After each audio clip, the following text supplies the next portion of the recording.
Hey everyone, welcome back to the arena. I'm Mike David, joined by Matt Kovatchis, and once again a very special guest. If you're new here, welcome to our arena, a space in which we delve into deep conversations around people's life stories and all things health and wellness. These conversations are deep and are meant to inspire others to tap into their own vulnerabilities. I'll pass it over to Matt shortly to say hello and intro our guest. Before I do, love and appreciation to those who are listening, and if you know anyone who is not listening, do send this conversation their way if you think it could be of value. Over to you, Matt. What's up, guys? Today we have Paget. She is. I really like your work, Paget. I'm just gonna say that up front. I think it's easy to understand, and I think it's funny. And I think to add those two things to a topic of quantum energy healing really makes it feel like less like what the heck's that? So anyway, she's a quantum energy healer and awakens you to higher possibilities. So you shift more naturally into new states of being. And so I guess, Paget, why don't we start with, like, why ultimately do you do what you do? Yeah, I mean, I think we all are living our own stories, right? We all have our own individual stories that have had its challenges, its tough moments, our starting points, and then the journey and where we're ending up and all of that. And so for me, the reason why I do what I do is because for so many years, probably over a decade, I just felt like really empty and really stuck in life. But really, and I thought it was like all the external circumstances, right? I thought it was, okay, my career's going nowhere. I can't make a certain amount of money. My relationships don't feel that exciting or vibrant and everything. And I thought it was all the external stuff. And so I tried to like battle all the external stuff and fix all the external stuff. And it took me a really long time to understand that it was actually just a reflection of whatever's going on within me. And so I went on this very, very long journey.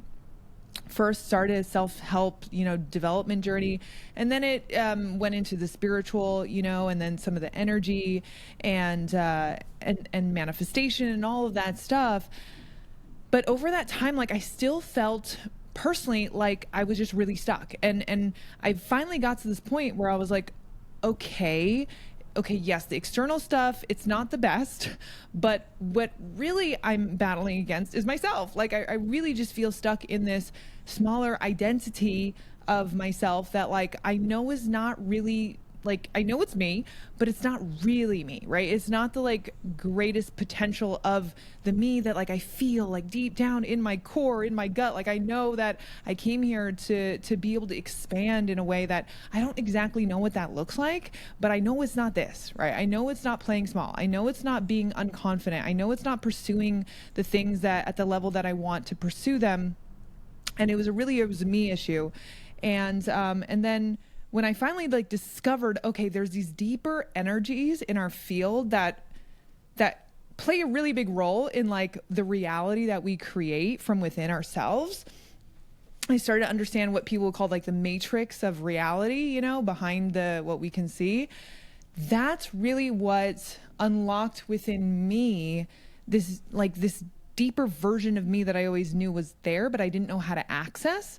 And when I did that and I started to apply these deeper concepts about how reality works, that's when I was like, oh my gosh. And it was oh my gosh in terms of like, oh my gosh, like I found myself, like I'm coming home to myself, like I'm actually realizing my potential of who I am, like more confidence naturally, being able to be in situations like even like this, like being able to be interviewed and not feel like I'm constantly second guessing myself or, I'm falling apart out of nervousness or whatever, which was definitely me before. And then once that happened, everything in my external reality began to really shift in a way that was very unpredictable, but in a way that I'm like, wow, that's possible for me. I didn't even realize that, And so for me, like doing the work that I do and sharing the work that I do with people, it's really helping them collapse that time, right? From like, what am I doing wrong in life? Like what's not clicking? What's not working for me? Right? To being able to go, okay, now I get it. And I also hold the power within me to change it. And so what, like, quantum energy healing 101, break it down for us that maybe are like, whoa, Like I don't even know what that is, but it sounds crazy. It sounds like it's gonna blow my mind, and I'm gonna have to do things I've never done before, whatever it might be. Just kind of break it down, similar to the way you do with your content. Like I highly encourage anyone that's watching this to go check out Paget's work on Instagram, because it really is. I don't say this often, but it really is really good content. It is really, it makes sense in a way that's like, also, I was watching it before you got on, and I was laughing as I'm watching. So there's not much like self-help that can like also make you laugh. So why don't you just break it down a little bit further for us? Okay, so I'm gonna like try to stick in there with me. Okay, so we all know, everyone knows that everything is energy, right? Like everything's energy, everything. Like our physical body's energy, your thoughts are energy, right? Your subconscious thoughts are energy, like your actions are energy. Everything is made up of energy. And, you know, Einstein always says, like, match the frequency of the reality you want, and you can't help but manifest that reality or create that reality. So we all know and we all accept that everything is energy. Now, most people, when they're working like with energy, or they talk about energy, or they're trying to change their lives through energy, right? It's either, okay, I need to do different action, which is an important part for sure, right? And so then they work on the physical energetic level. And then they go a little deeper and they're like, hey, but what actually motivates the action? And then they go, oh, my mind, my thoughts.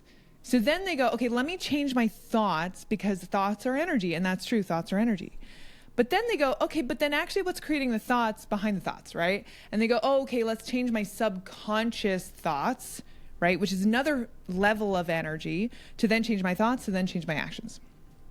Now, what I do is I look behind the subconscious thoughts, because there's actually energy at different levels, and I call it frequency at different levels. Frequency that makes up your thoughts, frequency that makes up your mindset, frequency that makes up like other things when you are not thinking, right? The things, the energy that actually creates your reality, that creates your thoughts, your subconscious thoughts, and then your actions when you're not even trying to manifest, right? Like, what fundamentally is the difference between someone who feels like, you know, or you see them and you're like, oh my God, they're so lucky all the time, they always attract things naturally without having to try, versus someone who has all the same qualifications, has all the same physical attributes and everything like that, but they don't. Like, what is that difference, right? And so for me, like, in terms of when I work with people, I look at the energy behind, usually the energy that people are thinking about, or people are more used to talking about, which is subconscious and mindset. There's actually frequency and energy even behind that. That then, by the way, when you shift at that level, informs the subconscious, informs the mindset, informs the action. I don't know if that makes any sense. So that's why it's called quantum, because you can't, like, you can't see it, and you aren't conscious of it. Like, you can't necessarily consciously always understand it, if that makes sense. Does that make any sense? I hope it does. It's resonating with me. I don't know about MD over there, but I'm following. Yeah, I think I'm following consciously, maybe not subconsciously. Yeah. But you know, I am curious, kind of your storyline here. How did you get privy to all of this? Like, what was your entry point to better understanding all of these concepts around energy? Yeah. So it was like stages. So first, like, I understood that, you know, there's a higher self, we have a spirit, all of these things, right? And then I was getting into manifesting, I was getting into subconscious programming, all of that stuff. And it was literally like by trial and error, where I was like, okay, subconscious programming is just not working for me. Like, it works a little bit. It'll work for me for about a week. I feel really pumped up, but then I feel like I'm constantly having to manage my thoughts. I'm constantly having to manage everything that I am doing, right? But then I kept asking the question. So it really came out of pain. It came out of like, why am I not changing even though I'm doing all the things to change? And I'm smart. I know that I'm smart. I know I have potential.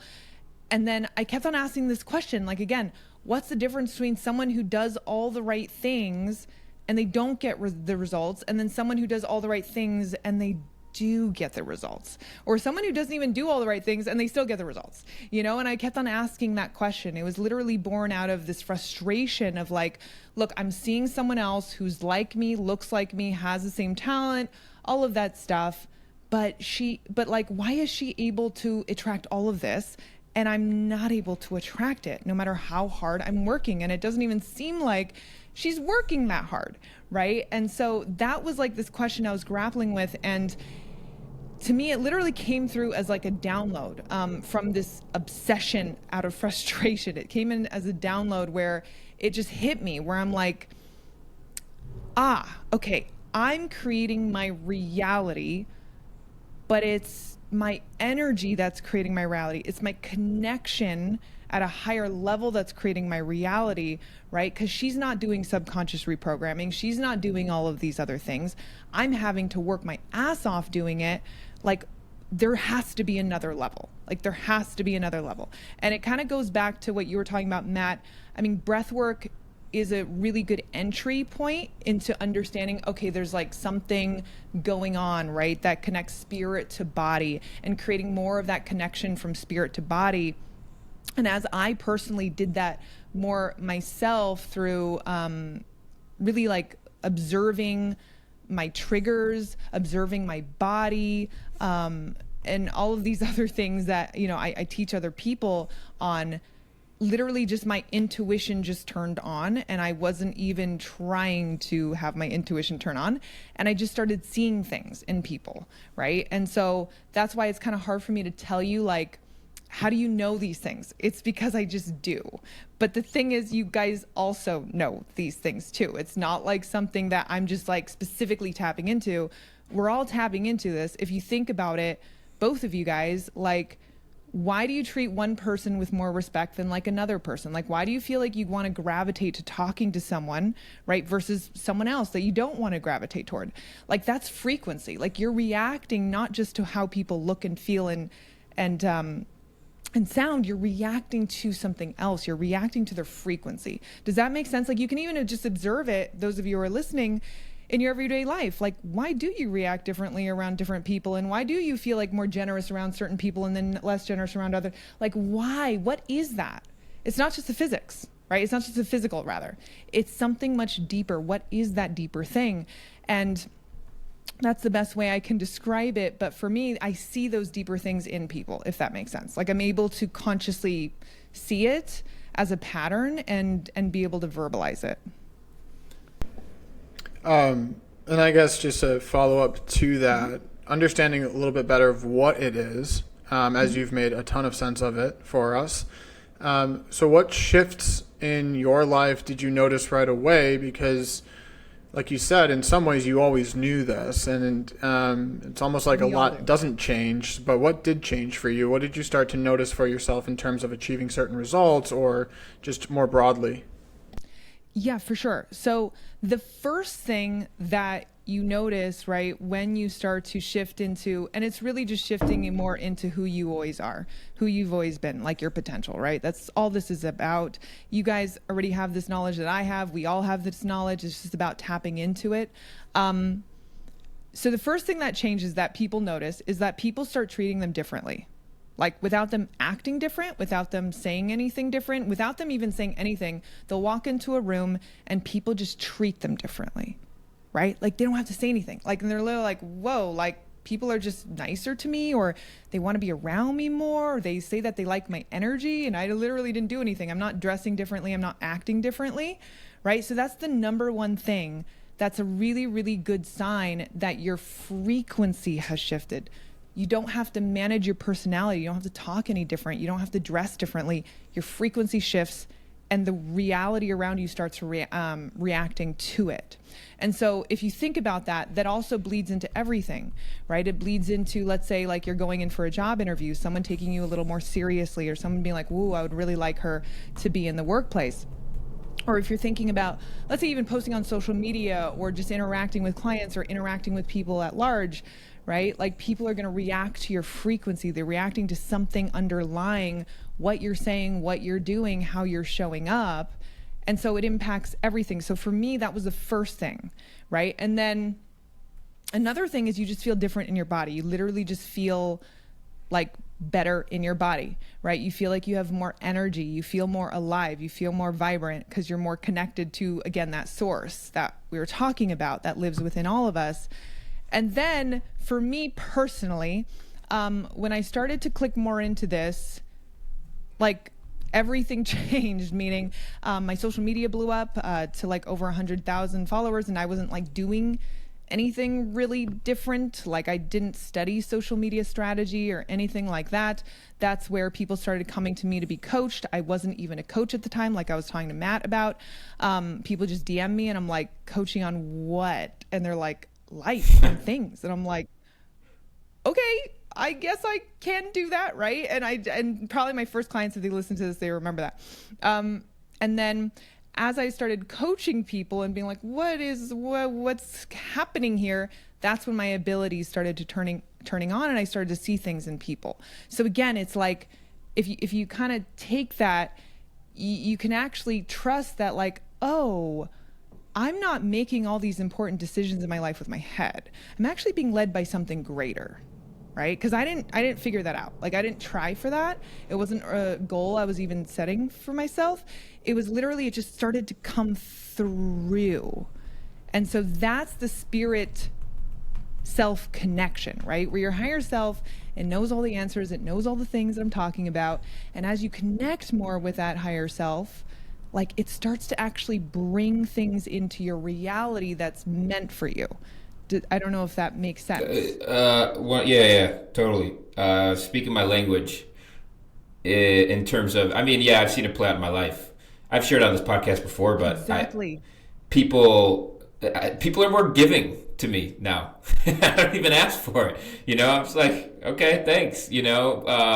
But the energy piece is very, very real, and it's an interesting paradox. I feel like there's this paradox of, in order to gain more control, we actually have to surrender.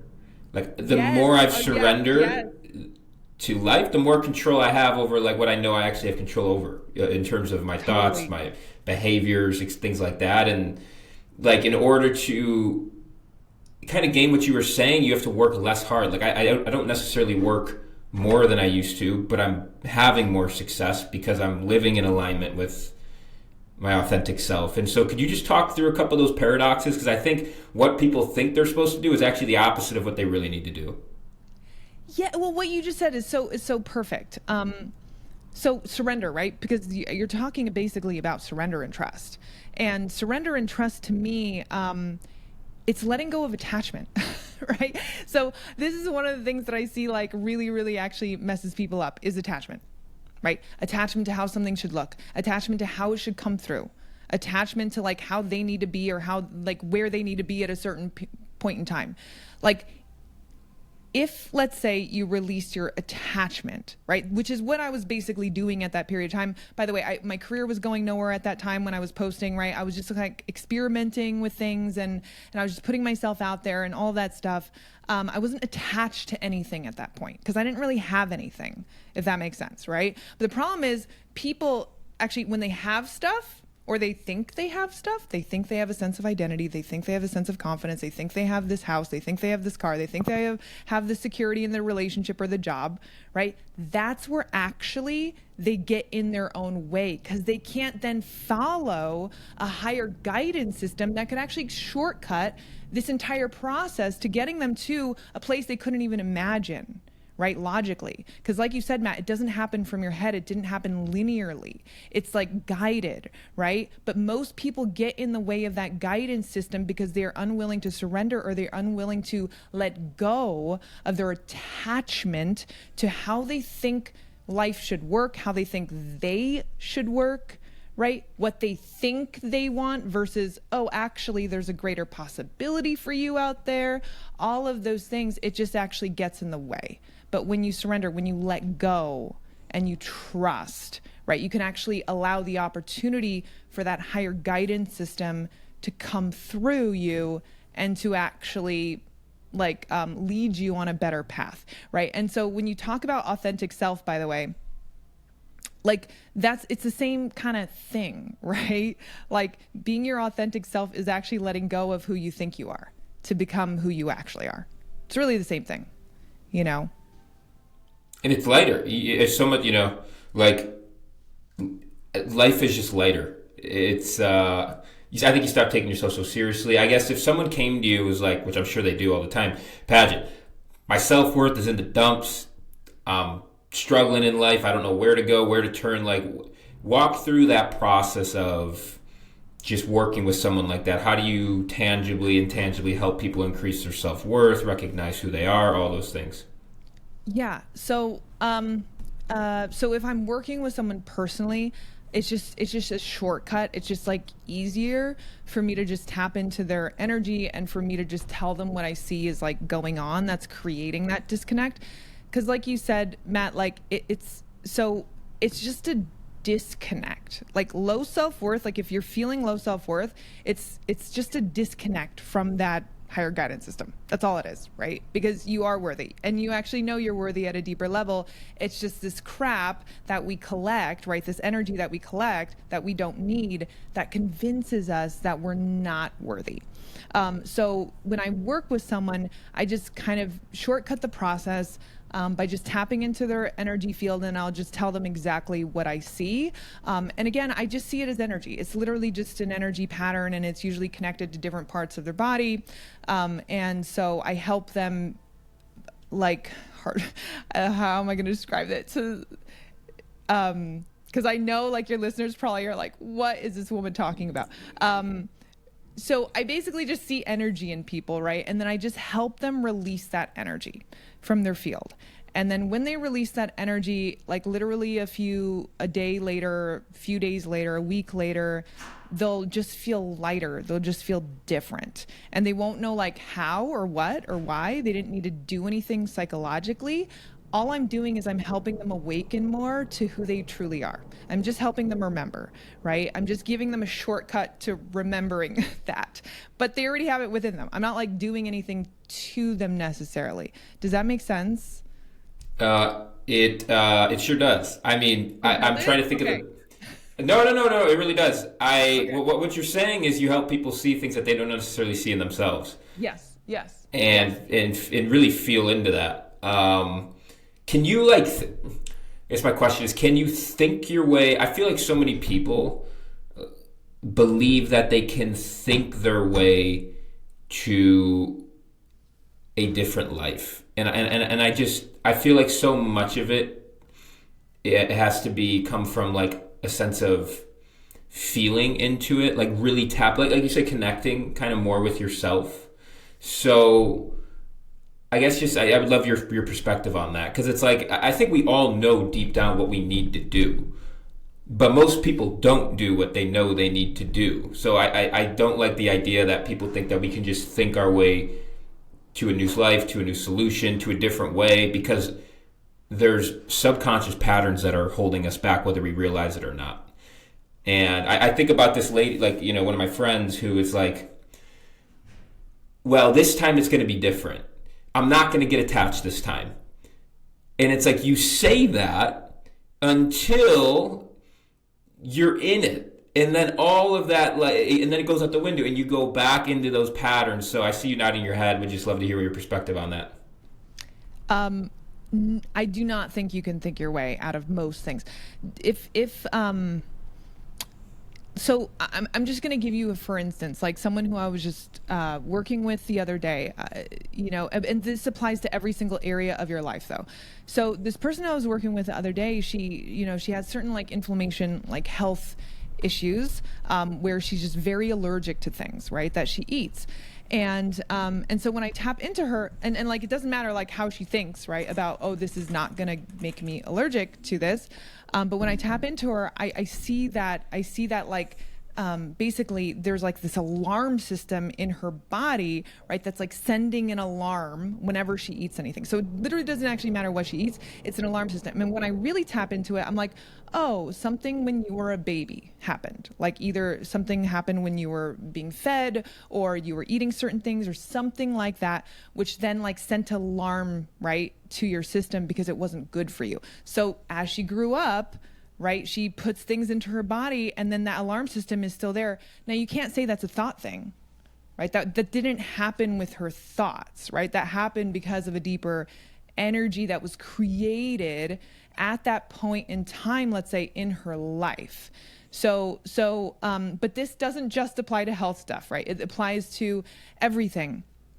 So a lot of times, one of the things that I see in people is that they're trying to manifest, let's say from a wound, right? You can call it a wound of not feeling worthy enough, right? So they're actually trying to manifest some really, really big thing because they don't feel worthy within themselves. They're not trying to manifest it from feeling this worthiness and this expansion within them first. And so when they're trying to manifest from a place of low self-worth, right? So I'm talking almost about, it's kind of similar to your friend in a way, right? It doesn't really, if they're doing it from the energy of like, oh, I'm not worthy, what results are they usually going to get? It's probably going to be laced with, oh, I'm not worthy. So it's either going to cap your results or it's going to make it a lot harder to get those results, right? So you always have to look at like, what foundational energy am I actually like generating this desire from, right? Is it actually from a fundamental place of worthiness, or is it from a place of resisting my unworthiness? So for instance, your friend, right? Like, is he like gonna like stop doing that thing from a place of like, wait, I'm just beyond it now. Wow, I'm just beyond it. Like, I don't even need to do that anymore, right? Or is it from, I am not gonna do that anymore because I feel crappy when I do it and I wanna get away from feeling crappy. Do you see what I'm saying? Like, it completely different, like, are you elevating beyond it, or are you trying to work like against yourself? So I guess, one of the questions that I have then is, and I'll use an example, when I learned about the concept of healing via forgiveness. And at one point I got stuck where I was like, I understand that this is what I need to do. I want to do it. I don't know how. So when it gets to a place of like, and this is where I'm at with the concepts of self-worth. In fact, it's what I'm coaching my young sellers these days on, which is, can you accept yourself regardless of success and failure in sales? Yeah. And can you have self-acceptance, completely fortified? And I understand it conceptually, and I can convey that sort of communication.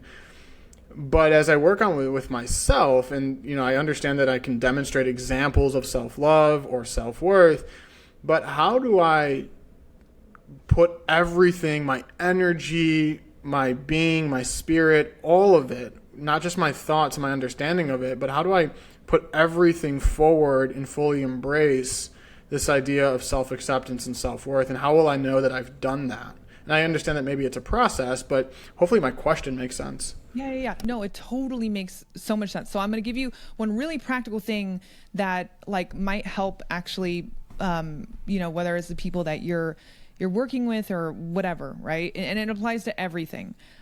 So like I said, a lot of times we try to manifest from a place of resistance. Okay, so we try to manifest success from a place of not wanting to feel the low self-worth we fear that we are. So everything, every evolution, everything, like Rumi once said, right? The cure for the pain is through the pain. Okay? Can I jump in real quick? Because there's on that Paget, I think there's a great, we had a guest on that says, he's more into neuroscience, but he always says regulate before you rewire. Because it's like if you're shouting affirmations from a place of being like disconnected with yourself and dysregulated, like there's just a total disconnect. You're not like you're not dumb. So I think it's kind of in line with what you're saying. Yes, totally. So look, this isn't going to be something that everyone's going to be able to do unless they're actually motivated, unless they've awakened to a point where they're like, no, I want to fix myself as a human being and not just the circumstance, right? And some people have to go through some dark nights of the soul in order to get to that place. And I did, so that's what I'm saying, because I had to go through a lot.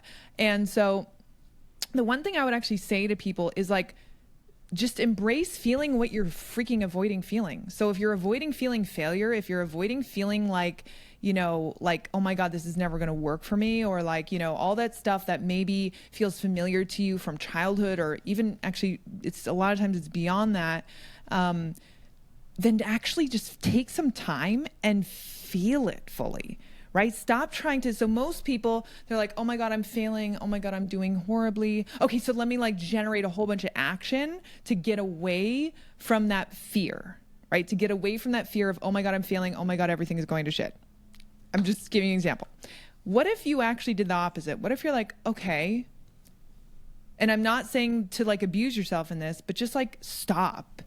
Just observe what is coming up, what you're trying to actively avoid feeling and being with in your body. And then just say like, okay, so this is the energy that I'm trying to avoid, right? And then just be in it and be like, okay, where are the sensations or where is the discomfort actually coming from within me? Is it coming through my chest? Is it bringing up anger? Is it what's happening literally in my physical body? I'm going to erase all story that I'm attaching to it. Like, oh my God, I'm not making sales, right? Erase all story. And I'm just going to be with this. And I'm just going to actually be with myself. And so this is where maybe breath work can actually help too, right? Just like basically remind yourself to be with yourself.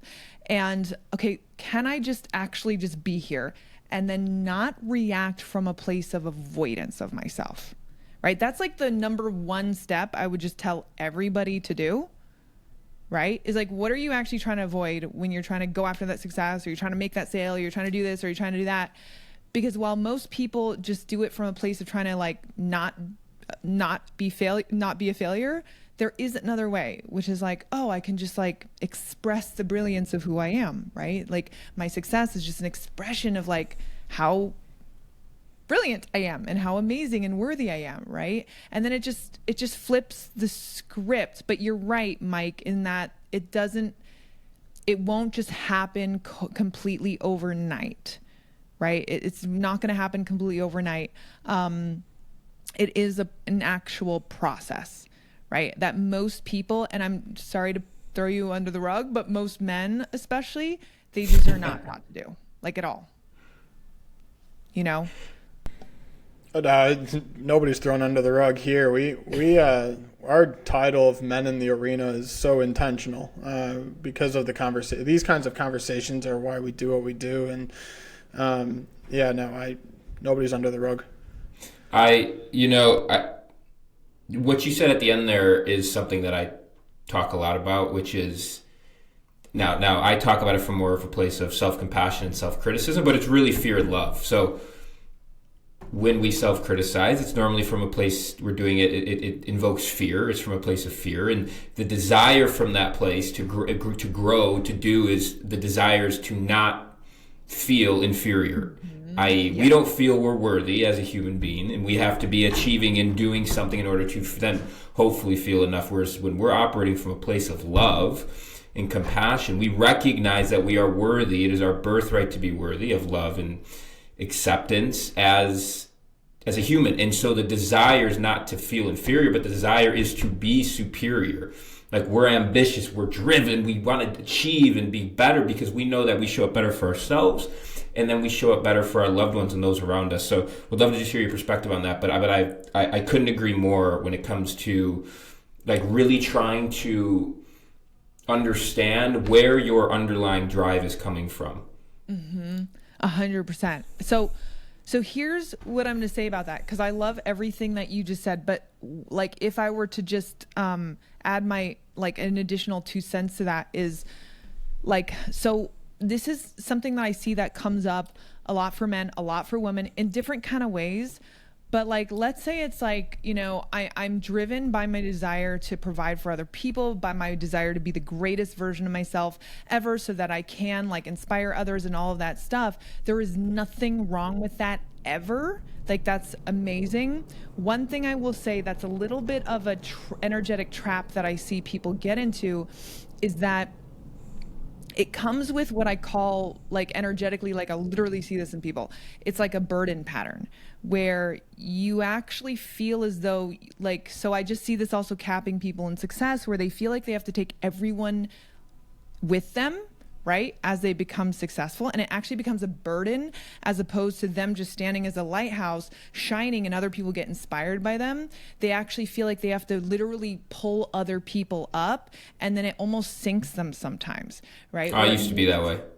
Yeah, right. So it just makes success feel a lot heavier, right? And it makes everything, and it has this kind of a little bit of this martyr sort of dynamic with it, and so it just gets really, really heavy, and so that's the one thing that I would kind of say is like, be careful if that resonates with you, because that's how you usually operate in life, which is taking on the burden of other people around you, taking on the burden where like you have to solve everything for the world, or you have to fix everything, or like you have to be the hero, just because like it just gets heavy, right? The higher you go, it gets heavier and heavier and heavier. And at some point, you're going to be like, I can't do this. I resent everyone around me. They're pulling me down, right? And then you're gonna like self-sabotage. So that's what I would just say. Like one like tweak to that is just having that next level of awareness around like, okay, am I doing this from trying to save other people and getting my self-worth from saving other people? Or am I doing this because I am just really a lighthouse and I'm just inspiring and showing the possibility and showing the way for others to follow? Totally. I agree. I mean, that used to be me. I like fresh into my healing era. Once I had worked through a lot of what I'd worked through, it was like, oh my God, I want to change the world. And I've got so much to say. And, hey, Mike and whoever, go to therapy. It was great. It's going to change your life and come on with, and I think I've grown a little. I'm sure I still at times, but I've grown out of that. And right, I'm human. Like I'm human. I'm a human being. So I give myself a little grace there. But I've definitely like I've recognized that now, and it's like, you know what, my energy is too precious. I protect it like it's my baby, because it is. 100%. And I'm going to attract the people that I think are meant to be in my life, and the ones that aren't, and that's totally okay. To wrap this up, Paget, what are you most proud of in life? Oh, it came like in really honestly, just being on this journey, right? The journey that you're on, the journey that you guys are both on, it's just being on this journey, just like deciding, oh my gosh, like this is my life mission, right? To be the highest, most realized version of self, whatever that looks like, wherever the universe is going to take me, like I'm surrendered to it, right? As long as I know within myself that I'm evolving to the highest level human being that I possibly can in this lifetime, I'm making a positive impact just by doing that, by like setting that example. And that is freaking it. And then just living your best fucking life, whatever that looks like. I didn't mean to swear. That's all right. We welcome it all in the arena. Also, I just want to say this on other thing that you brought up, Matt, which is like, we're not perfect. We're all freaking human, right? We all have these different patterns that we are trying to resolve, and it's like an ever evolving process. So for wherever you are at, like it's perfect. You're exactly where you need to be, right? And it's just like one step at a time. You don't need to do like all million steps all at once, right? It's actually the one little step at a time that then like generates momentum and builds and creates those big steps. So whoever's listening to this, one step at a time. What a great way to end. Paget, thank you so much, everyone. Thanks for being here. Thank you.